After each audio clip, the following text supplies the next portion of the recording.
여러분, 영어 시험을 잘 보기 위해 가장 중요한 요소가 무엇일까요? 문법일까요? 문법은 중학교 때 배우는 게 거의 전부라 해도 과언이 아닙니다. 중학교 때 문법 기초를 잘 쌓아놓으면 모든 시험에 나오는 지문을 해석하는데 충분합니다. 문법보다 중요한 게 어휘입니다. 시험의 난이도는 문법의 수준이 아니라 어휘의 수준에 의해 결정됩니다. 지문에 포함된 단어가 학술적이고 전문적일수록 당연히 더 어려워지겠죠. 이런 문제들은 해석을 해놓고도 무슨 말인지 모르는 경우가 많습니다. 예를 들면 confirmation bias, 확증 편향이라든가 self handicapping, 자기 불구화라든가 이런 단어들은 우리말로도 너무 어렵죠. 단어를 알고 있어서 해석을 해도 글 자체가 너무 어려운 문제예요. 또는 우리가 알고 있는 뜻이 아닌 다른 의미로 사용되는 경우에도 굉장히 어려워집니다. 일례로 스탬프라는 단어가 있습니다. 나무를 베고 남은 밑동, 그루터기라고 하죠. 이 나무 밑동이 스탬프입니다. 그런데 이 스탬프가 유세하다라는 뜻이 있어요. 선거 때 후보자들이 하는 유세. 미국 역사 초기에 선거에 출마한 후보자들이 마을에서 선거 유세를 할 때 자신의 모습을 잘 보이게 하려고 나무 밑동 위에 서서 연설을 한 데서 유래된 것입니다. 그래서 on the stamp가 나무 밑동 위라는 뜻이 아니고 유세 중이라는 뜻이 됩니다. 그리고 stamp speech는 선거 연설이라는 뜻을 갖습니다. 선거와 관련된 기사들을 보면 굉장히 자주 볼 수 있는 표현들이에요. 선거에 관련된 또 다른 단어 예를 한번 볼까요?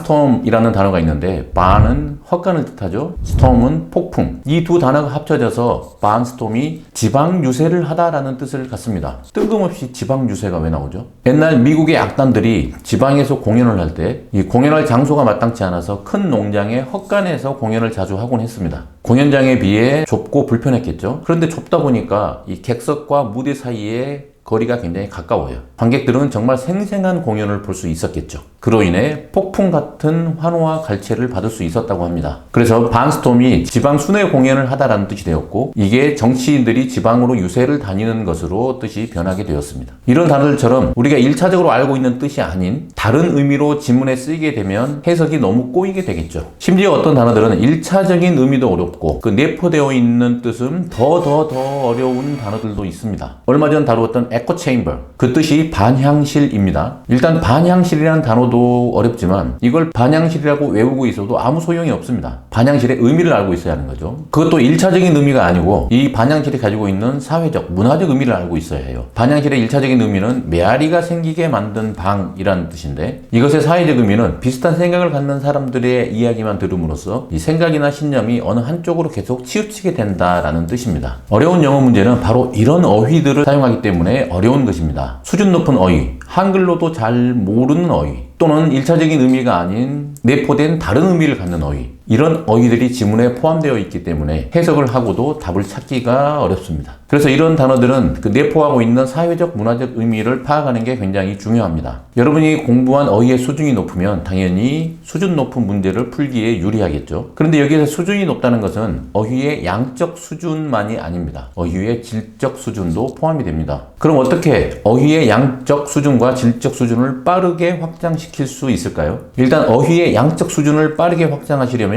먼저 시험에 나오는 단어만 골라서 공부하십시오. 시험 공부의 첫 번째는 많이 아는 것이 아니라 시험 범위 내에서 모르는 것을 줄이는 것입니다. 이게 중요합니다. 모르는 것을 줄이는 것. 그럼 어떤 게 시험에 나오는 단어일까요? 저희가 지난 15년 동안의 수능 모의고사 지문을 모두 분석해서 각 단어가 몇 번씩 쓰였는지 쫙 정리를 했습니다. 수능 모의고사 250회분, 6,750개 지문을 모두 분석했어요. 대략 26,500개 정도의 단어가 쓰였는데 그 중에서 주요 단어 3,600개를 추렸습니다. 이렇게 분석한 결과 시중에 유통되는 단어책들 2,000개 담아있고 하는 이런 단어책들에서 많게는 약 100여 개의 단어가 지난 15년 동안 수능 모의고사에 단 한 번도 출제되지 않은 단어들이었습니다. 시험에 나오지도 않은 단어들을 외우고 있었던 거죠. 일단 시간이 없을 때는 시험에 나오는 단어부터 공부해야 하지 않을까요? 그 이후에 어휘량을 확장해야죠. 저희가 빅데이터 분석한 이 단어들 저희 채널에 모두 올려놨습니다. 저희 네이버 카페에서 PDF로 다운받으실 수도 있습니다. 여러분들 도움되시라고 모두 올려놨어요. 일단 이걸 먼저 보시고 그 다음에 어휘량을 확장시키는 것이 좋습니다. 사실 여기에 있는 단어만 알아도 충분합니다.